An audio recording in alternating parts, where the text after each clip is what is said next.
greatest of all teachers and giver of love, hope, faith, and wisdom, look upon your children, the teachers, learners, parents, guardians, and out-of-school youth and adults. We humbly ask for your mercy and forgiveness. Guide us to the right path. May our efforts be blessed with insights and understanding, wisdom and respect for all. Bless us with patience, for the path of learning is never easy. Bless our commitment to keep on learning new knowledge and experiences. Let your light shine upon us as we make our world a better place to live in. Amen.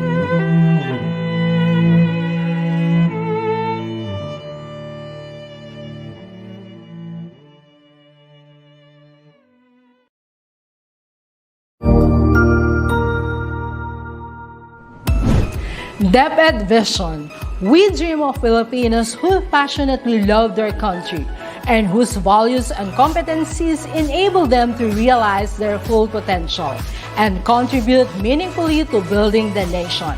As a learner-centered public institution, the Department of Education continuously improves itself to better serve its stakeholders. DepEd mission: to protect and promote the right of every Filipino to quality, equitable, culture-based, and complete basic education where students learn in a child-friendly, gender-sensitive, safe, and motivating environment. Teachers facilitate learning and constantly nurture every learner. Administrators and staff, as stewards of the institution, ensure an enabling and supportive environment for effective learning to happen. Family, community, and other stakeholders are actively engaged and share responsibility for developing lifelong learners. DepEd core values: maka-Diyos, makatao, makakalikasan, at makabansa.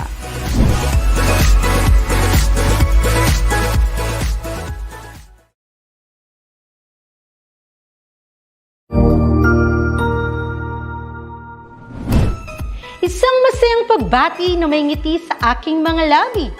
Naghahanap ba kayo ng makakatuwang sa pagre-review ng inyong anak? Meron yan sa DepEd. Ang ETUlay online tutorial ay libre at handog ng ating kagawaran sa pangunguna ng OUA ICTS EdTech. Ito ay isang proyektong makatutulong sa mga mag-aaral, katuwang ang mga magulang o kasama sa kani-kanilang tahanan para masagutan at maunawaan ang mga modules. Hangad din ng programang ETUlay ang matulungan ang ating mga guro sa kanilang mga blended learning classes. Ang ating ETUlay ay mula kinder hanggang senior high school.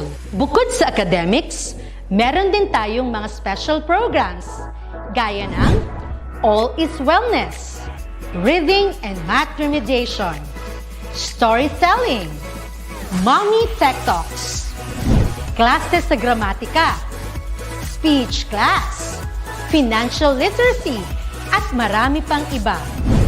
Pinalawig din ng ETUlay ang ating Alive program para sa mga mag-aaral mula grade 1 hanggang grade 3. Gayun din ay mayroon tayong ALS program at SPED tutorials na makasisigurong makakamit ng lahat ang inclusive education.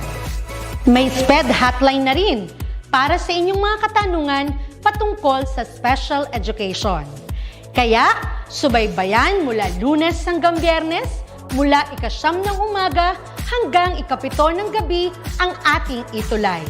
Sa ating pagtutulungan, maiaangat natin ang bawat isa. Ating itutulay ang pagkatuto upang di mapigil ang pag-aaral ng kabataang Pilipino. Itulay natin ito, sulong edukalidad.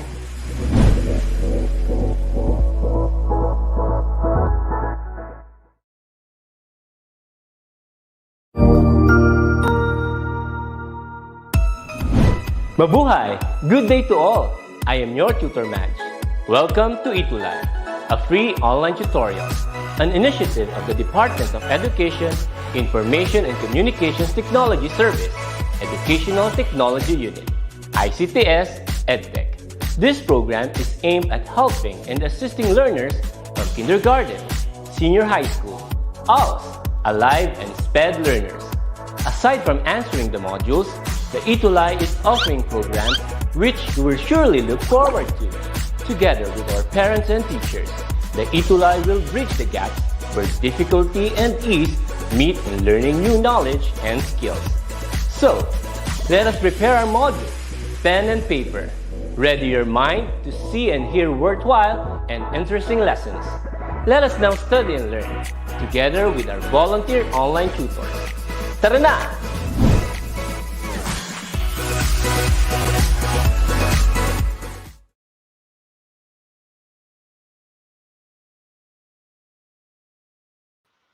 Yes, what's up, quarantines? Hello, magandang umaga sa inyo. Hello! Ayan, again, what's up, quarantines? Ayan, so I have here Tutor Da. Kasama po natin kanina, and I am Tutor Nolet. Ayan, so I'm really happy to be with you this morning. At syempre, hindi mawawala po, Paskong-Pasko na dito kay Tutor Nolet at alam kong sa inyo din. Ilang days na nga lang ba bago ang Pasko? Ayan. Sige nga, comment nyo nga below sa ating mga viewers na nasa atin na pong nanonood sa Facebook Live po natin. Comment down below, ilang days na lang ba bago ang Pasko? Ayan, Tutor Da, mabuhay quarantines!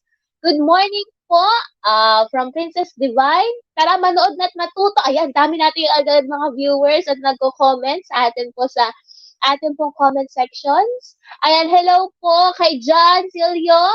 Ayan, from Fugoso Memorial High School. Ayan, maraming salamat sa iyong pakikinig. And grabe, ilang days na nga lang ba bago ang Pasko? Ayan, so I'm hearing here some answers mula po sa ating mga ka-quarantines. And Paskong-Pasko rin ito kay Tutor Dalet. And by the way, ayan, so nakita niyo po kanina, may pasulya po tayo. I have here a backstage Tutor Dada and Tutor Johnny. So abangan niyo po sila mamaya. Alright. So, I am here again for Music Night. Anong week na po ba tayo? Ayan, sino kaya nakakaalam kung anong week na po tayo for Music Night? On the first week, di ba, you have Meet With Me. Ayan, so tayo po ay natuto, nagkaroon po ng konting background about classical music on the week 1. And for the week 2, ayan, kasi ba-alternate tayo, music arts, the next week, tea and health. So for the week 2 naman, for Music Night, we have it with Tutor Feb. Ayan, sino po ba ang mga pinag-usapan po natin for the last session? Siyempre kasama natin, ayan, di ba? Medyo may bumababa na po dito. So we have with Tutor Feb yung ating pong mga importanteng mga tao when it comes to classical music. Ayan, sa ating pong mga composers, vocal and instrumental composers po natin. And of course, for this morning, diba, tayo po ay nasa week 3 na. Ayan, and on the next session, on January, kasi last na po natin ito for this year. Grabe, iwan na po natin ang year 2021.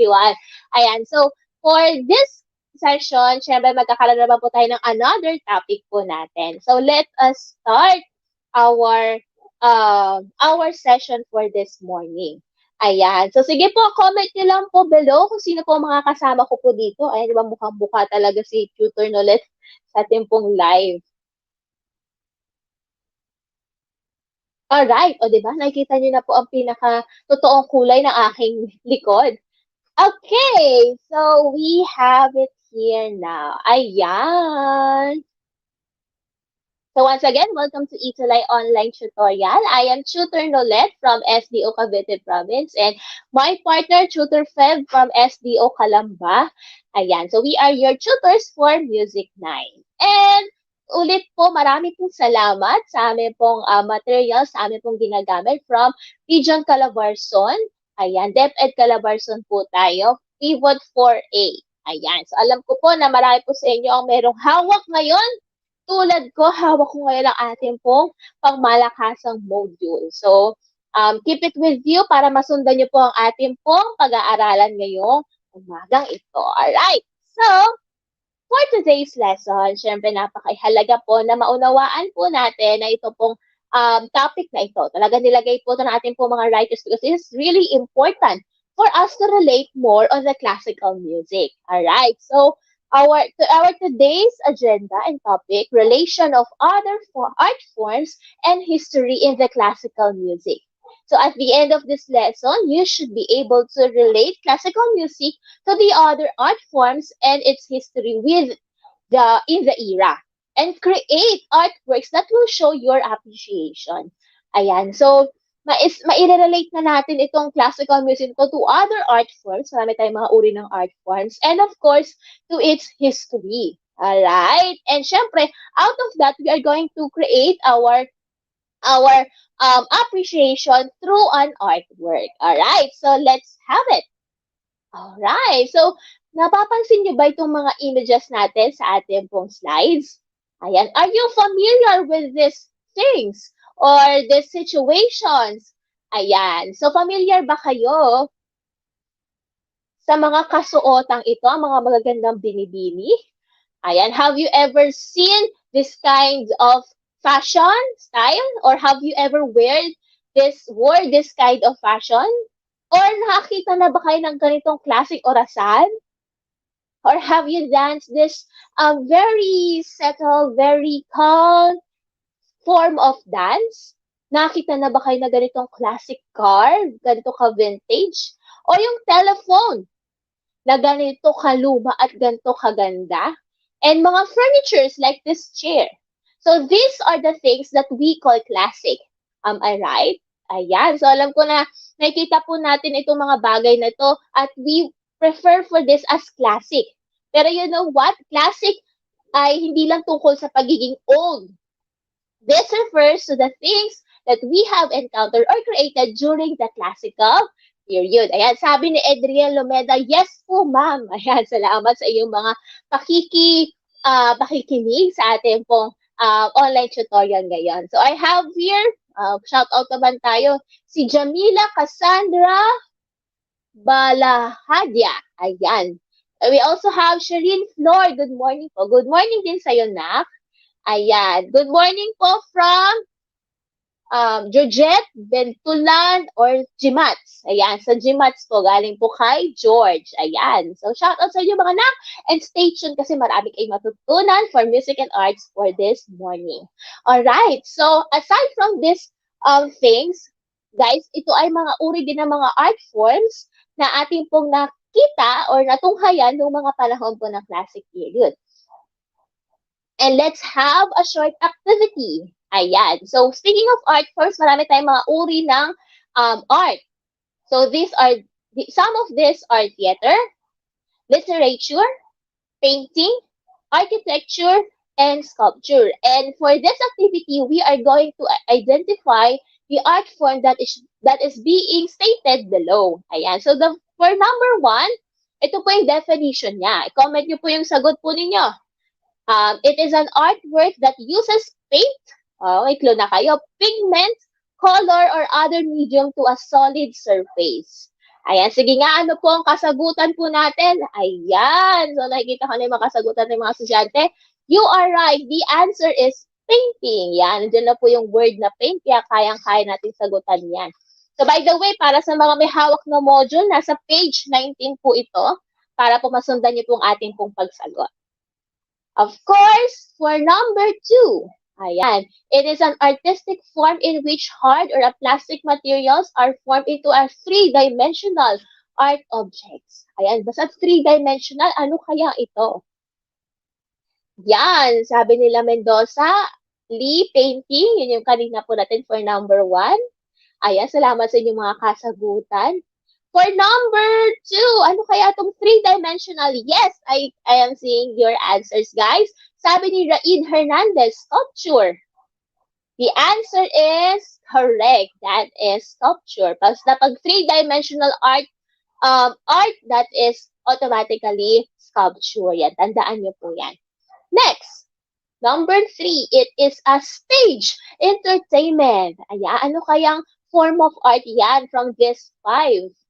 Sige nga, try to answer. Ano po itong stage entertainment? Gustong-gusto ko rin itong form of art na to kasi very entertaining. Lalo na kapag nandun ka sa malapit, doon sa pinaka stage, yan, at talagang nakakadala ng emosyon. At saka para sa akin, parang full package na talaga itong form of art na to. Yes, nakikita ko po mga kasagutan. Sabi ni Tazini, Gungon Theater. Sabi din ni Charms Guarin Theater, ni Shireen Floor Theater. Well, definitely that is the correct answer. Yan, very good kayo ha. Of course, number 4, it is a written work. Ayan, napakadali lang, di ba? Ano kaya ang kasagutan na ito? Marahil maraming tao ang hindi po nakaka-realize that this is also a form of art. Siguro kasi para sa iba, basta ang art, kailangan colorful or kaya kailangan siya ay pinrawing or pinaint, but this is also a form of art. A written work that is a form of art. Ay, hindi pa nag-iisip talaga ng mabuti ang mga writers para dito sa form of art na ito. Yes! Sabi ni Riza Yezaline Nala, the answer is literature, and that is correct. Ayan, it is also a form of art, and it also reflects kung ano po yung history at ano po yung culture ng certain era kung saan po nasulat ang isa pong likha. Next, last one. It refers to a physical structure or building. Kaya ito. Ayan, ano bang hindi pa napipili dyan? Pag sinabi nating structure or building, automatically, ano kaya ito? Yes! Very good ulit. Si Raid, si Riza. The answer is architecture. Ayan. So, these are some of the examples of art forms na mapapansin po natin ang relation to it sa music. Yan. So, nagkakatugma-tugma yung mga bagay na if we will try to look at it carefully and appreciate it, yung music, it will reflect the theater, the literature, the painting, the architecture, and the sculpture of a certain era. And we're speaking of classical period for this session. Alright. So, let's have a short history. Ano ba ang meron at ano ba ang nangyari during the classical period? Well, we have the 4 important things or 4 important events in history na naganap during this time. So, first is the French Revolution. Alright? So, I know naman kayo ay familiar with this history. Of course, American Revolution. American Declaration of Independence in 1776. And the Napoleonic Wars. So, these things that happened during this time on 1770 forward, ayan, ito po ay nag-reflect at naka-apekto po sa form of art or sa music specifically ng era pong ito. Ayan, kung ano yung mga naging kaganapan, ano yung mga naranasan ng tao, and even the culture itself. At so, mapapansin nyo rin po yan sa music na na-create during those times. So, di ba, masyadong magulo, masyadong maraming wars ang nangyari, and also, there were sense of freedom. Gusto ng mga tao ng freedom. They're looking for freedom for during those times. Kaya mapapansin nyo rin sa music na meron, nag-reflect din yung emotion na yun. Alright, so next, when it comes to science, during this classical period, ang mga archaeologists po natin, marami silang mga nahukay, marami silang mga na-discover during this time that leads them to the Greek cultures and the Romans.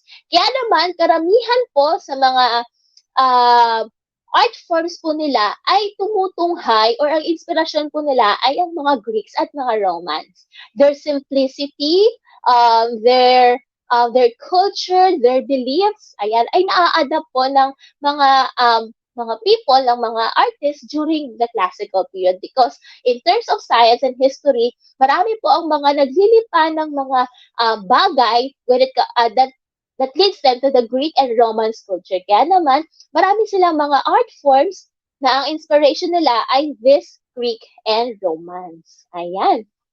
Also, yan, in terms of literature, these are the people, the prominent people na atin pong matatagpuan when it comes to literature, si Mr. Voltaire and Thomas Jefferson. Sila po itong mga writers po natin during this era. At ano ba yung kanilang mga prominent or yung kanilang mga importanteng nabanggit or mga importanteng contribution during this time. So, they are wide thinkers. Sila po ay malawak mag-isip, na kailan pong mga imagination that leads the people, the readers to freedom, to express themselves more. Kaya naman ganun na rin po yung nagre-reflect sa mga art forms ng mga artists. They are looking for freedom. They are evolving themselves. Ayan. So, kaya naman yung mga writers, ay yung mga readers ng mga tao pong ito, ng mga writers po natin ito, ganun din yung na-evoke nilang emotion sa kanila pong way of living. And if artist sila, yun din po yung kanila pong nagiging outlet sa mga natutunan po nila sa mga writers po natin yan. Alright, so also, when it comes to music, yan, the classical period is also known as the golden age of music. So, huwag niyo pong kalimutan, bakit golden age of music po natin? In this period, nagkaroon po tayo ng mga important musical forms. Pinag-usapan na rin po natin ito during the week 1. So, ano ito? Sonata, concierto, symphony, string quartet, and the classical opera. So, ito po yung mga musical forms na na-develop during this era, kaya naman nabanggit at natawag na golden age of music ang classical period. And if we are going to differentiate it with the previous era, which is Baroque, Renaissance, or Medieval, especially in Baroque, classical era, classical music is very different from the Baroque ones. Bakit? Kasi po ang Baroque very engrande, di ba? Katulad ng mga tinuturo sa atin nila Tutor Johnny at Tutor Dada sa art, very grand, very exaggerated ang mga art forms and music of the Baroque periods. Counterpart po nun, sa kabaligtaran, nun po sa classical period naman, ang classical era ay very simple.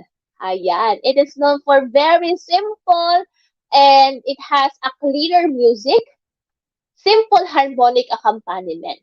So talagang maririnig mo lang yung kasimplihan, peaceful, compared to Baroque na very engrande po yung music po nila. It also reflects to the history and also reflects to the emotions of the people during those times. Siguro dahil naranasan nila yung maraming mga pagbabago sa kanila pong government, mga digmaan, kaya siguro kahit sa music nila gusto nilang maranasan yung katahimikan, gusto nilang maranasan yung freedom from all these things that is happening, sa lahat ng mga ingay na naranasan nila sa kanilang paligid. Maybe that is where this simplicity and beauty coming from dito po sa kanila pong music. Ayan. So, let's have the learning task 4. Ayan. Napakalino ng mga cuties natin, di ba? Kasi talaga nakikinig sila ngayon. Shout out po sa ating po mga viewers all the way from Cavite, from Manila. Ayan. So, let's have an activity. So, explain na ni Mami to para hindi na kayo mahirapan kapag kayo na mismo nagsagot on your own. So, learning task 4. So, ano po ba ito? You will now have a listening activity. So, listen to the example of classical music given below. Ayan. Ito pala. Ayan. So, pwede nyo i-scan yan para may direct na kayo agad doon po sa YouTube. Or you can type this symphony number 100 in G major, second movement, allegretto. Ayan. So, you will listen to this music, this piece, and you will associate it with other art forms. So, walang binanggit dito kung anong klaseng art form. Pwede kayo mamili siguro kung gusto nyo mag-paint. If you would like to write a story, para sa literature of, if you want to do a sculpture, kung ano yung na-feel ninyo, ano yung na-imagine ninyo while listening to this music, or you can draw a building na na-observe ninyo, na na-imagine ninyo while listening to this music. So, any art forms, or you can dance with it. Now, may associate with the music that you are listening, and you will be graded in this criteria. Okay, so first is creativity. So, sa creativity, ay syempre mapasok doon kung ano yung pinili ninyong art form and paano nyo na-develop using the music as the inspiration. Content, 15 points. Syempre, kailangan nare-relate talaga yung music to art forms na inyo pong gagamitin. Halimbawa, if you felt on the music that you are listening a piece, so dapat magre-reflect yan kung magpe-painting kayo, merong makikita ng mga viewers sa painting nyo na there is also peace. Neatness. So, syempre, sa natin kung gagawin, kailangan may neatness, may kagandahan, at kaligtasan. Alright? So, that would be a total of 30 points. So, again, you can do any art forms na marerelate ninyo to the music that you are listening. Ito pong binigay po sa atin. At ano yung madedevelop mo while listening to this. So, let's have a quick music listening activity on this Symphony number 100. At pakinggan natin kung at least malang kahit saglit lang, ano yung may isip ninyong gawin. Ayan, while you are listening in this activity. Ayan, so let's play this music. So, if magaling kayong sumayaw, pwede nyo isayaw. Kung kayo naman, i-video nyo lang siya, tapos isend nyo yung video sa teacher ninyo or sa group chat ninyo. Or kung kayo naman po ay mahilig mag-painting, kahit digital painting or the digital art, pwede nyo pong yun ang gawin. Basta original, okay? If you are good at writing, kung habang kayo nakikinig, nakabuo kayo ng kwento sa inyo pong kaisipan or nakapag-reflect kayo, you can write it down and yun po yung magiging art form ninyo. Alright, so let's play this music para atin pong mapakinggan. Ano po yung may imagine yung madedevelop ninyo using this activity or this music.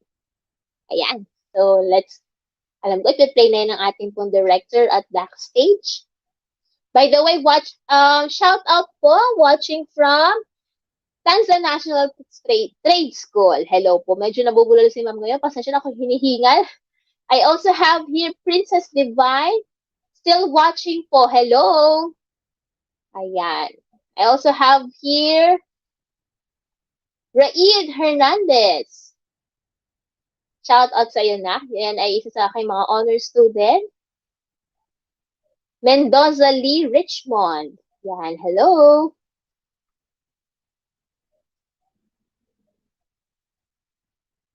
Alright, so I-try siguro i-play ni ma'am.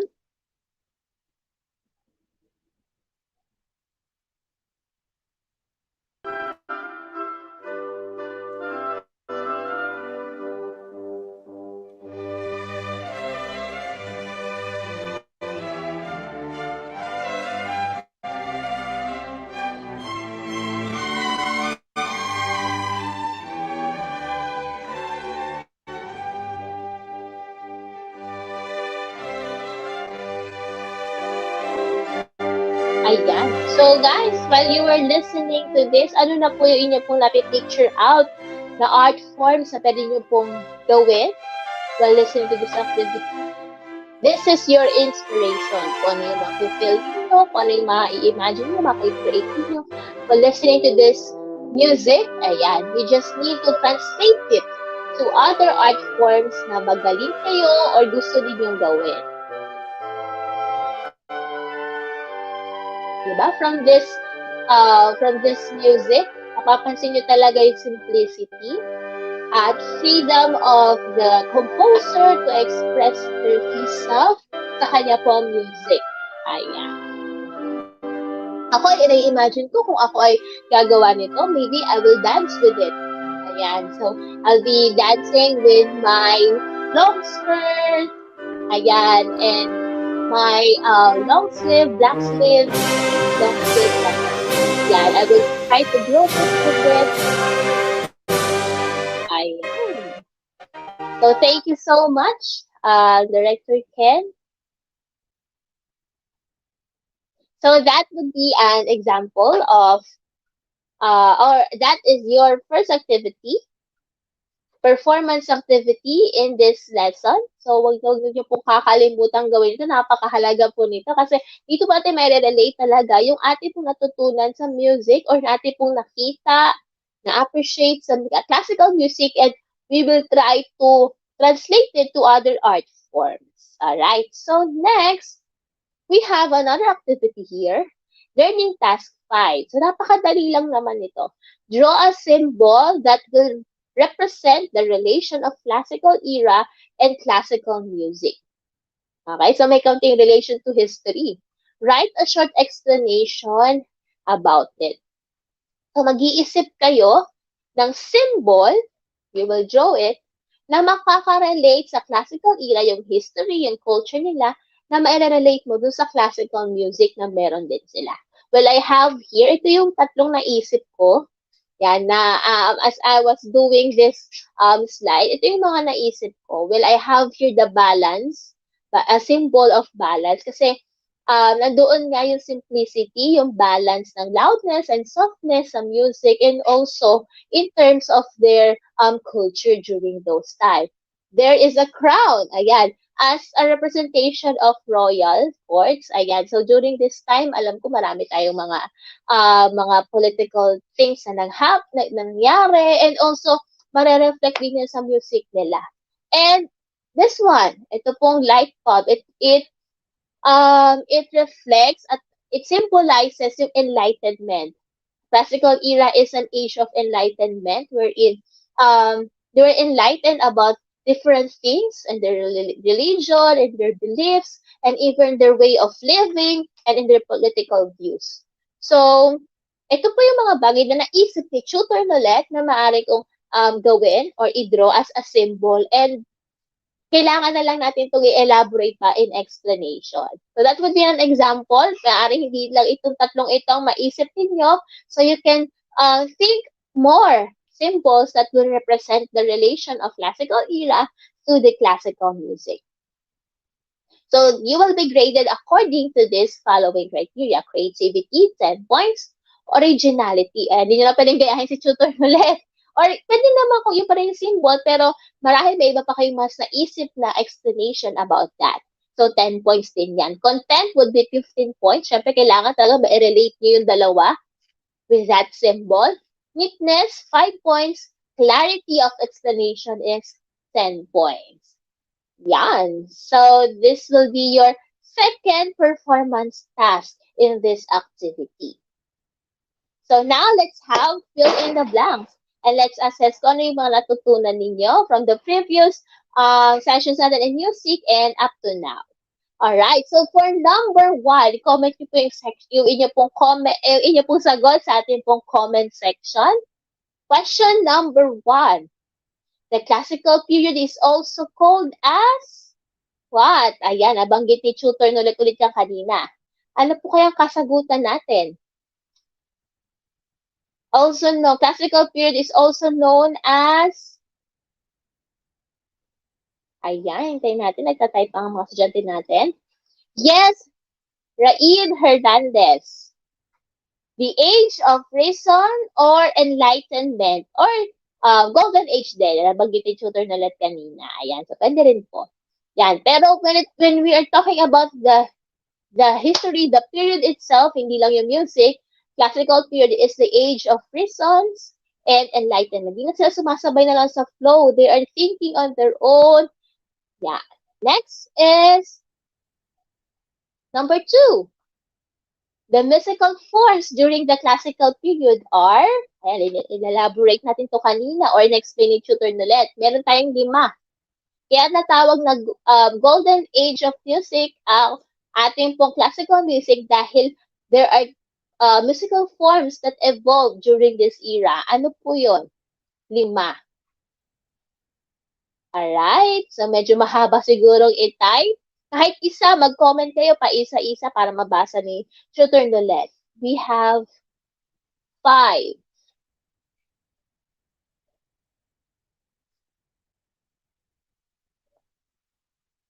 Ayan, sige, comment nyo lang po. Yan, nasa golden age pa rin sila.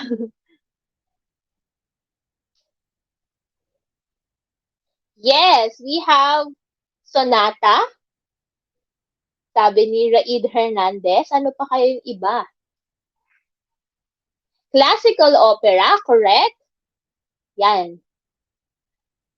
Yan, may nagsagot ng painting, ng theater. Those are art forms. Ano naman yung mga musical forms na ating na-develop during the classical period. Medyo magkaiba po siya. Konsyerto, correct, sabi ni Georgette Bentulan. Ayan. We have 3 na lang. Ayan, so reveal na ni ma'am.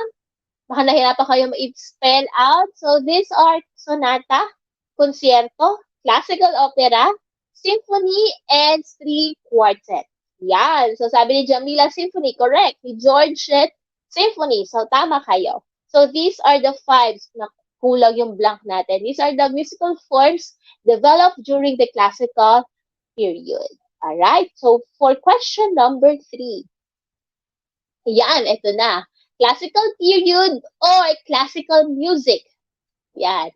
Is called as what? Yung inyo pong kasagutan kanina ay yan, correct. The golden age of music. Classical period is the golden age of music. Number 4. Yan, 5 lang to. Yan. During the classical period, the musicians moved from of the Baroque period. So, ano kaya ito? Yan, reveal ni Ma'am ang answer.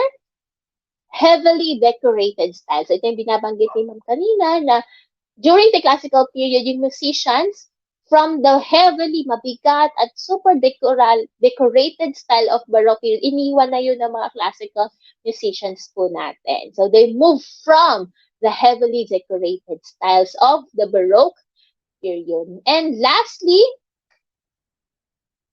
the blank and blank of this ancient art motivated artists, architects, and musicians to move away from the excessively decorated standard of the Baroque period. So the calm, beauty, and simplicity of the ancient art. So yun po yung Greeks and Romans. So diba they derive their inspirations of their arts, the architectures, the musicians from the calm and beauty of the ancient art, the Greek and the Romans. At iniwan nila yung super decorated na art forms of Baroque period. Ayan. So I hope nakuha niyo, nalista ninyo ang inyong mga kasagutan para sa inyong pagsagot sa ating pong modules ay hindi na kayo mahihirapan. So, sabi po ni Winston Churchill, yan, iwan ko po sa inyo itong quotation na to improve is to change. To be perfect is to change often. Ayan. So, the only constant thing talaga, sabi nga dito sa mundong ito, ay ang word na change. So, para mag-improve ka, kailangan natin ng change. At para maging perfect ka, wala namang perfect daw, di ba? Lagi ka nagkakaroon ng mga pagbabago sa ating sarili at sa ating history, sa ating pong music. Speaking of our lesson for this morning. So once again, this is Tutor Nolette, and on behalf of Tutor Freddy, I would like to greet you all. A Merry Christmas in advance. We have 11 days na lang before Christmas, and I will see you next year. Ayan, January na po tayo. So paalala lang po, we have following announcement, Himig ng Pasko, itulay natin ito on December 22, 2021.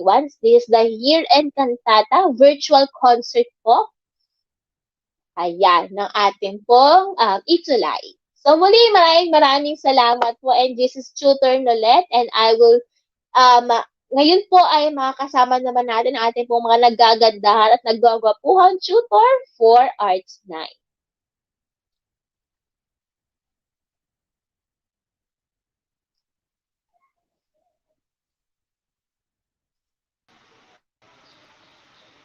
Ayan. Yes, thank you very much, Tutor Nolette. Hello po. Maligayang Pasko, Tutor Nolette. Hello, Tutor Rooney. Hello, Tutor Da. Maligayang Pasko. So, kagabi, Yes. actually talagang, doon ka lang talaga naramdaman kasi parang ang lamig, no? Mahangin. Mahangin talaga, Tutor Da. So, talagang... Parang lagi ko nararamdaman yung lamig. Ay, Ba't lagi akong nilalamig? Kailangan siguro ng hilot, Tutor Da. Para mawala yung lamig. Ayan, sige na para nga. mawala yung lamig. So, ayan, Okay. what's up, quarantines? Yes. Kamusta naman po, Tutor Da? Ito po, bukod sa nilalamig, ayan. Basta Ano bang nilalamig pa klaseng rin. panlalamig yan, Tutor Da? Hayaan mo na, Tutor Johnny. So let's proceed Sabi na nga nga lang dun kanina sa ating ni discussion. Tutor Nolet, ang constant lang daw dito sa mundo ay pagbabago, no change. Sabi ko nga, Yes. nag-comment nga ako doon, lahat na lang nagbabago. Wala talagang permanente sa mundo kundi Ayan. ang pagbabago. So, kailangan din natin Correct. i-accept yun. Kahit masakit, no? So, kailangan din nating magbago. Dahil ba malamig, dahil ba Yes. pakiramdam mo That's malamig, true. Tutor Da, or nanlalamig ka dahil malamig ang Pasko mo?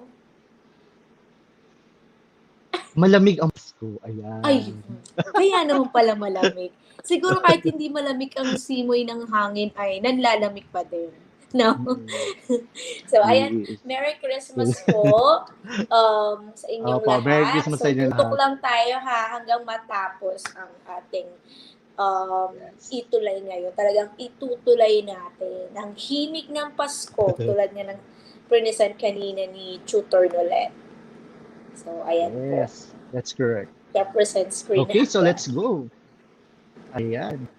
So ngayong araw na to, no, Tutor Nolet, we're going to talk about the arts of the Renaissance and Baroque periods. Ayan. So focus tayo ngayon sa mga artworks naman. Okay. So, mag-focus tayo. Yan. Doon yung kanilang mga characteristics, no, Tutor Dada. Yes. So, again, At saka yung mga stories behind, no? Stories behind these artworks. kung ano ba yung chika ngayong umaga. So, malalaman natin ang Marites, chika. labas! Marites, labas. So, Marites na meron kang matututunan, di ba, Tutor Da? So, Yes. I am Tutor Yes, Johnny. correct. And I am Tutor Da for our Arts 9 ETUlay this Tuesday. Yun. So, for this Okay. day, our topic, lesson 5 and 6, arts of the Renaissance and Baroque period. So, yung mga famous artworks ng Renaissance and Baroque period. So, ano ba yung learning competencies natin for today? So, first is compares the characteristic of artworks produced in the different art periods. And next, evaluate works of art in terms of artistic concepts and ideas using criteria from the Renaissance and Baroque periods. Yes. Tutor Da? Okay, so by the way, we would like to thank our reference material, no? Our reference material is from the FlexiEd module of the Negros Oriental. Thank you very much po. Yes. Salamat po. Thank you very much po. Okay, so let us have our pre-assessment. So you are going to identify the Renaissance and Baroque artist or the artwork that is being described here in our slide. So you are going to write only the letter of your choice. Okay, so tingnan natin, Tutor Jody. Ayan, so patay pa ako sa chat box ng letter kung ano ang kasagutan dito. Yes, correct. Ayan. So our first question is, he created two of the most influential works in the history of Western art. The scene in the Genesis on the ceiling of the Sistine Chapel and on the wall of the Sistine Chapel as well, entitled The Last Judgment. Sino kaya iyan? Sino Siya kaya ba ay iyan? si letter A? Donato di Nicolo Beto Bardi. O, diba? Bisano na yung, yung rhyming. B. Gian Lorenzo Bernini. C. Michelangelo de Ludovico Buonarroti Simoni. Or letter D. Nagra-rap si Tutor Da. Michelangelo Merisi. Ayan. Yes. Ito, Tutor Da. Itong Okay. artist na to, Tutor Da, kahit na low opinion siya, meron siyang low opinion when it comes to painting, is nakapag-produce pa rin siya ng two most influential painting, which is the Genesis on the Ceiling of Sistine Chapel and The Last Judgment. So, sino kaya ito? Type na, Tutis. Type natin yung sagot natin. Ayun, Excited may na sumagot ako. na, Tutor Sino Da. kaya? Okay, ano daw yan? Ano ang sagot? Ayan. Sabi ni So, by the way, we'd like to, Guhon, letter C daw, Yun. Tutor Da. Letter C. Tingnan nga natin, Tutor Tingnan nga Jody, kung natin. si Michelangelo de Ludovico. Yes, Mahusay. that is correct. Mahusay. Yes, fireworks Improvise. display. Next, he was better known as Caravaggio, an Italian artist who wanted to deviate from the classical masters of the Renaissance? First, Donato di Niccolò di Bettobardi. B. Gian Lorenzo Bernini. C. Michelangelo de Ludovici Buonarroti Simoni. And D. Michelangelo Meresi. So, sino kaya dito? Kasi tutor na medyo nakakalito eh. Maraming mga Michelangelo, Michelangelo. So, tingnan natin. Sino kaya sa number Yes. 2? Anong letter? Number Oo, 2? tingnan natin kung sino nga ba yan. Sino nga ba yan? Number 2, let's go. May sumasagot Type na ba, natin sa tutor ating na? chat Pasensya box. na. Come on. Actually, wala pa ako nakikita. Wala pang sumasagot. Ito may Come nakita on. na ako, letter D daw, tutor da. Let's see your answer. Letter D daw. Tingnan nga Okay, natin kung letter tama D. Sige, sila. tingnan nga natin. Ayan, may tama Tama ang ka. kanilang sagot. So, Michelangelo Meresi de Caravaggio ang Yes. kanyang full name. So, next. Yes. Tutor da. Okay, okay.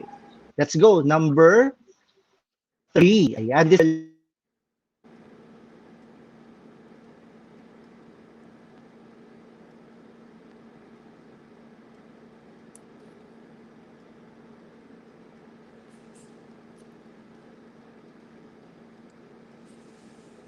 Hello, tutor da. Ako lang ba'y nawawala? Okay, for number 3, he is known for his work in bas relief, a form of shallow relief sculpture. So, what do you think is the answer? Sige nga po, patype ako sa chat box. Kung ano nga ba ang kasagutan. Itong artist na to, he was a master of terracotta sculpture. So, ayan, may sumagot na ma'am, letter A. So, Donato di Niccolò di Bettobardi. Tingnan natin. Very good. Or simply Donatello. So, next. Ayan. So, raise your score. So, sino dito is nakatama ang lahat? Or dalawa? Or isa? Sige nga, patype ako sa chat box kung nakailan kayo lahat. Kung ilan ang tama nyo at may tama talaga tayong lahat. Sino dito, ma'am? Perfect po kami. 3 po. Tama naming sagot. Kasi napag-aralan na po namin yan. Or nag-advance na po kami. Ayan. Very good. 3 po, ma'am. 3 po. Yan. Napakahusay. So, titingnan pa natin mamaya sa ating next assessment kung makaka-perfect kayo ulit. So, let's analyze this picture. First is Conversion of St. Paul by Caravaggio and Pieta by Michelangelo. So, unahin natin yung isang painting, which is Conversion of St. Paul by Caravaggio. So, ano mapapansin nyo dito sa painting na to? Ano kayang chika? No? Ano kayang story behind dito sa painting na ito? Bakit parang may kabayo? Sige nga. Patype ako sa chat box natin. Ano kayang story behind dito? Ano ang chika ngayong araw? Unang chika. Human figures and animal figure. So, sabi ni Tutor Dada. So, hintayin natin si Tutor Dada at makakabalik din siya. Sige, yung iba. May nakikita yung human and animal figure. So, sino kaya itong mga to? No. Sige nga po. Direct Ken.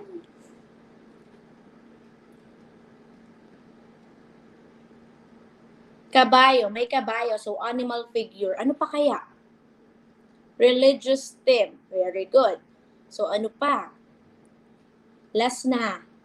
Bukod sa may animal, bukod sa may kabayo, baka po pinapaapak yung aso. Ayan ay kabayo. Sige, ano pa? Painting po ito. Ayan. So, ang art form na ito is painting. Very good. So, may nakita kayong religious and animal figure. Conversion of St. Paul. So, parang nahulog siya. So, yung pagkahulog niya na yan is nawalan siya ng paningin. So, si St. Paul ay, una niyang pangalan ay Sol. So, si Saul dati ay isang Roman Jew na nagpa-prosecute sa Christian. Ayan. So, ang ginawa sa kanya is, nung bigla siyang on the way sa Damascus, ay nahulog siya sa kanyang kabayo, then nawalan siya ng paningin. So, since sinasabi niya, ay bakit siya pinapersecute ng ganito. So, ang ginawa ni Jesus is, with the help of Ananias, ang believer, isa sa believer, is hinanap niya itong si Saul. So, una is ayaw pa ni Ananias na tulungan itong si Saint Paul nung nalaman niya nga na piniprosecute ni Saul ang mga Roman Christian. So, yun na nga, nung time na bumalik na yung kanyang eyesight is nagbago na siya. So, siya na yung tagapangalap at naging believer na din siya. So, that is conversion of Saint Paul. Next, Pieta by Michelangelo. Pieta means what? So, sino tong mga to? Anong team ang meron dito? Diba? Hello, Tutor Jody. Hello po, Tutor Da. So, pinapa-analyze ko sa kanila, Tutor Da, sino ito eh? Or anong team ito eh? Or anong chika naman dito sa Pieta? No? Parang nakikita natin dyan, no, si Mother Mary. So, sino kaya yung nasa lap niya, Tutor Da? No? Oo nga, parang hindi natin makita masyado yung mukha, no? Pero mukhang familiar sa atin ito, no? Familiar. Yeah. So, sino kaya yan? Pa-type nga kami sa chat box. Oo nga, tingnan natin, sino kaya itong nasa lap ni Mother Mary? Sino yun? Pero Tutor Johnny, tingnan natin yung no? Parang masyadong mali Mother Mary, no? In this sculpture. Parang meron Napansin siyang mo ba? Parang masyado siyang malaki doon sa bit niya. Yes. Tsaka parang meron siyang pinagdadaanan medyo dito. mabigat. Parang tayo lang na may pinagdadaanan na medyo mabigat. Ay! Ganun. Ayan, di ba? Okay, so makita natin dito, no, it's a religious theme. Ayan, so we have there, yes, si Jesus Christ, yung nasa lap ni Mother Mary na mapapansin natin. Okay? So, ayan. Okay? So, next natin, ayan, so makita natin, no, on the, on the art form is actually a human figure. Ayan. Okay. So also, sabi nga natin kanina, it is in a religious theme. Pansin nyo ba? Ayan. So type nga natin sa chat natin kung, again, sino nga yung nasa lap ni Mother Mary na napapansin natin? Come on. Type nga natin sa ating comment. I want to see everyone doon sa kanilang comment box. Okay. Yan, sharing, no? Share tayo. Ayan.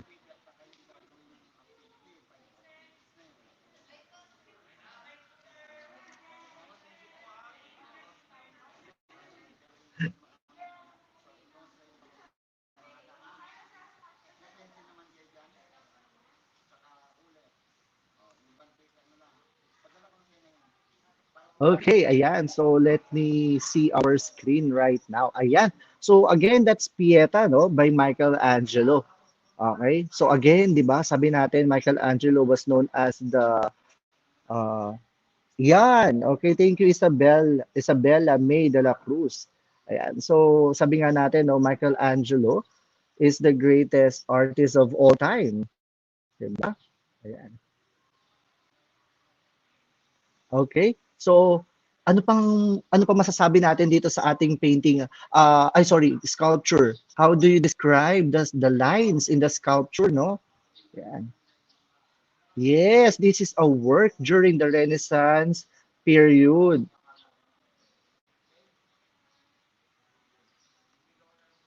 Okay. Ayan.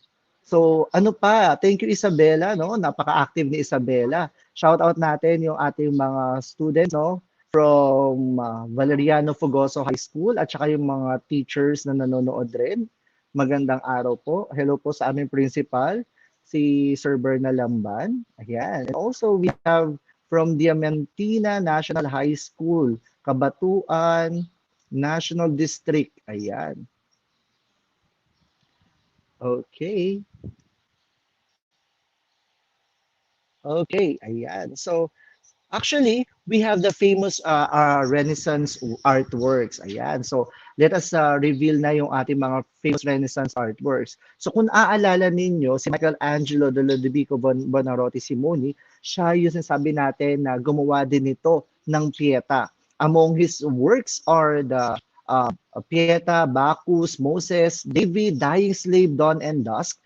Okay, pero ang pinakakilala sa mga gawa niya is the Marble David and the Pieta. Ayun. Okay, so dito, mapapansin ninyo sa kanyang gawa, sa Pieta, since it is a sculpture, mapapansin ninyo no, yung tragic yung nangyari, pero yung mukha ni Mother Mary is a very sweet pa rin, 'di ba?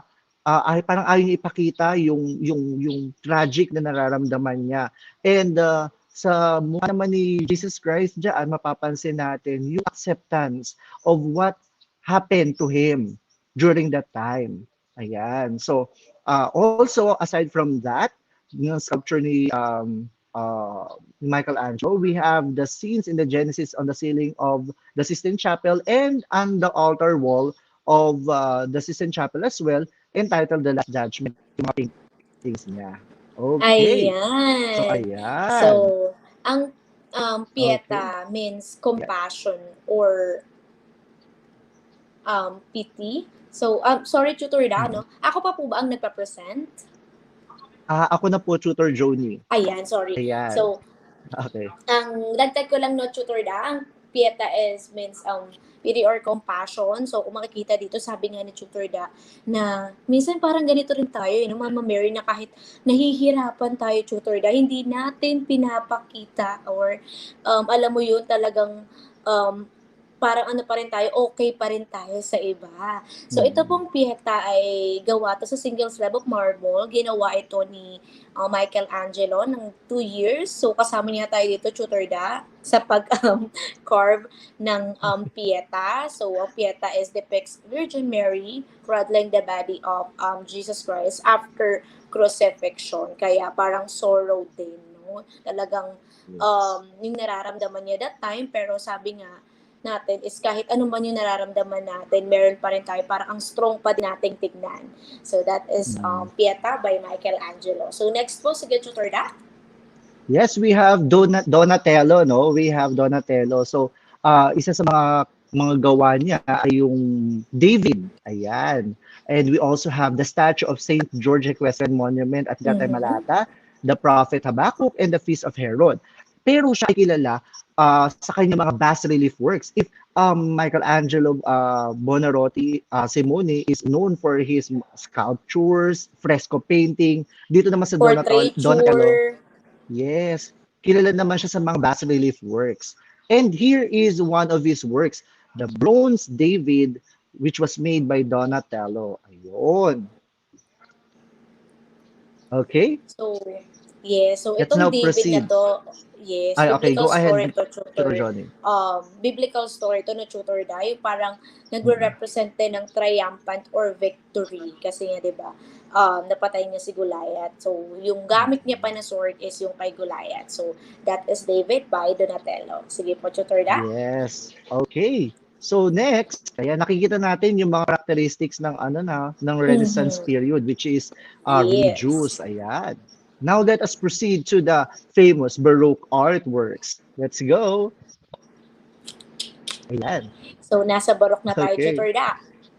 Yes. So, si Michelangelo Merezzi Caravaggio, or simply Caravaggio, so he was an Italian artist who wanted to deviate from the classical masters of the Renaissance. So, itong si Caravaggio, Tutor Da, he was an orphan at the age of 11.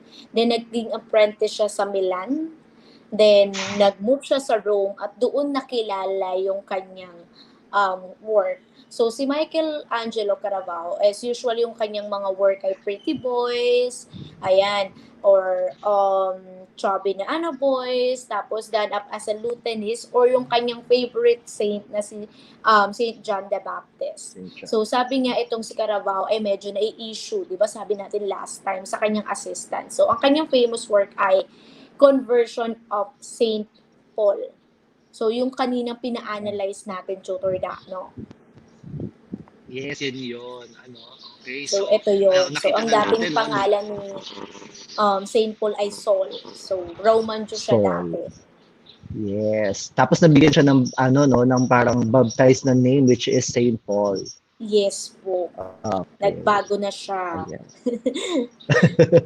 Okay, let's go to Gian Lorenzo Bernini. Naalala niyo ba si Gian Lorenzo Bernini? Ayan. He was the greatest Baroque sculptor and also architect. Yes, Famous hindi siya lang dahil sculptor, no? Tutor na talagang architect as Yes. well, and kilala rin siya talaga sa kanyang mga sculpture genre. yes, correct. Lalo na itong Ecstasy of Saint Therese, that was considered as one of his greatest achievement, 'di ba? So sino nga ba si Saint Therese? Si Saint Ayan. Therese Tutor da ay isang Spanish Carmelite reformer. So yung Carmelite is isa sa mendicant order, so Augustinian, Franciscan, Dominican, tapos Carmelite. So ang reformer nito ay si Teresa of Avila. So kaya naging religious yung mga sculpture ni Bernini Tutor da, kasi nga dati hindi naman ganon yung kanyang mga themes, pero dahil nga may nangyaring insidente na yun, so nag-guilty siya, tapos nagbago siya. So nakikita naman yun sa kanyang mga work niya, mga religious themes like Ecstasy of Saint Teresa. Yes. 'Di ba tingnan mo, very theatrical at saka dramatic yung kanyang pose Yes, diyan, at saka ni Saint Tutor Therese. da, tingnan mo rin ang detailed, no? Talagang Yes. napakahusay nung pag-carve nito. So, talagang kahit yung mga damit, talagang kitang-kita mo. Sobrang detailed, Tutor da. Yes. Parang naalala ko yung kahapon kasi Miss Universe na finals, no? Yung gown ni ni Bea Luigi Gomez, ang ating representative sa Kabog. Miss Universe. Very detailed din yung pagkakagawa Yes, ni Tutor Francis Da. Lebiran. From head Diba? to toe talaga, no, Tutor Da. Yes. Detailed. So, ang ganda talaga tignan ng kahit anong bagay na detailed, no? Kasi kahit wala ka nang sabihin, makikita mo na agad, no? Hindi mo na kailangan yun na yun. mag-explain pa. Ayun na yun. That's it. Yes. Oo. Kaya I really love this Baroque period because of those characteristics. Ayan. So let's Kasi try talagang this naman, mas Tutor inano pa Jody, nila. no? Yes, mas in-explain pa nila lalo. Enhance. So, okay. So, ang ating activity for Okay. today is name it. So, you will name the following works Yes. and the corresponding name of the artist. So, write your answer na lang sa ating comment section. So, ano kaya itong mga to at sino kaya ang artist? First natin, Let's ito ay go. sculpture. Tutor da. Yes, this sculpture, no? Kasasabi lang natin kanina. Ka-chismis lang Yes. natin ito kanina. Oo. Okay. Kakasabi lang namin Very ito. So, ano kaya ito, Ano kaya Chutis? yan? Ano kaya Ayan. yan? Hindi ko yan alam, Tutor Da. Baka alam ng ating mga Chutis. Oo nga, tingnan natin kung alam nila. Ayan, so sabi nila, this is the Ecstasy of Saint Teresa by Gian Lorenzo Bernini. Ayan. Next tayo, Tutor Next. Joni, ito. So, ito. Ito. So, depicts Virgin Mary cradling the body of Jesus Christ. Means pity or compassion. So, ano ito? Sige nga. Kung kanina Baroque, no? Kung kanina Baroque, ngayon naman Renaissance Ito, tayo. Renaissance. Yes. This is May sculpture sumagot pa na rin. ba, Tutor Da? Ayan, tingnan natin kung merong sumagot. Ayan, so ang sabi nila, it's Pieta. Okay, it's Pieta by Michelangelo. Next natin. Okay, so ito naman. Ito naman. Anong era kaya? Yung tipong nawalan ka ng paningin, tapos bumalik ulit para makita mo yung halaga ko. Ano daw? Ano daw? Saan galing yun? Galing yun? Okay, so sabi nila Tutor Joni, it's the conversion of St. Paul. Saint Ayan. Last natin, Tutor Da. Ayan. Ito another sculpture, hindi no? naman papamewang yan, Tutor Da, kung walang nangyari. Hindi naman mag-a-attitude yan, Tutor Da. Diba? Oo, attitude din mo, attitude, Mm. attitude. Attitude Attitude na yan. attitude siya. Yes, actually, Sige. 'di ba, very proportionally poised siya. Ayan. So this Yes is po. David by Donatello. Okay. So Okay. there you have it. At syempre, wag natin kakalimutan na ating napaka-importante yung mga bagay na pinag-usapan ngayong araw na to. And here Art are the collections. yes. Okay, we have the Pieta and David during the Renaissance period. And we And have we the have conversion of St. Paul.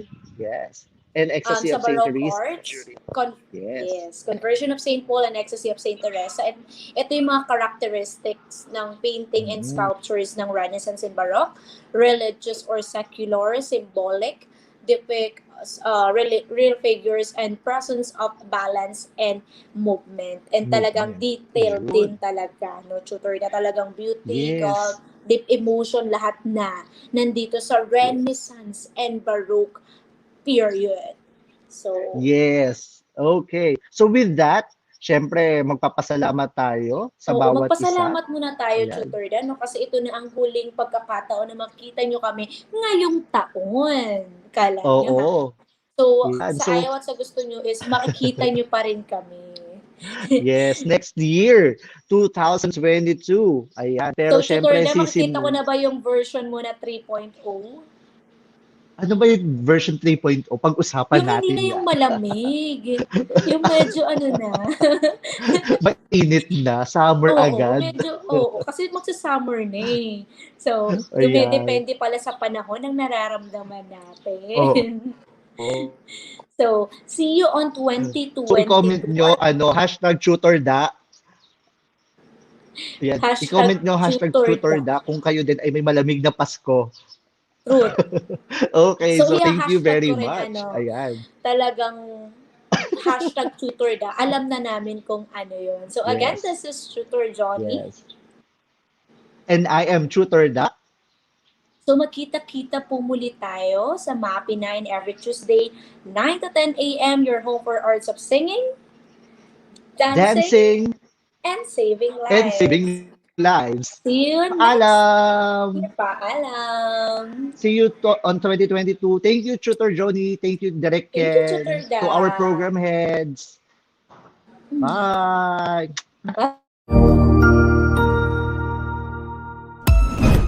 Ang husay naman! Natapos mo ang iyong tutorial session kasama ang iyong mahusay na ETUlay tutor. May bago ka bang natutuhan? I-share na yan gamit ang #ETUlayLevelUp.